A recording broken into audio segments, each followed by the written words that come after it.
Clause number 3.3, it defines the clinical decision limit. Now, what is this? A specific test result that suggests a higher risk of disease, or it helps us to confirm a diagnosis.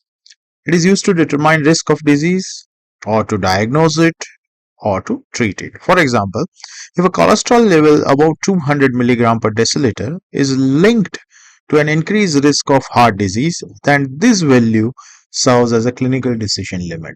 So, one is biological reference interval, which we have discussed last time, which is equivalent to the your normal range, normal values, or clinical range, in which you get both lower as well as upper value. But here, if test result uh, goes beyond a certain value and it is associated with higher risk of disease, then we can say that it is a clinical decision limit, whether to start treatment, whether to stop treatment. Okay, so clinical decision limits for therapeutic drugs are known as therapeutic range. So sometimes you, instead of biological reference interval for some of the tests, you see the term clinical decision limit written over there.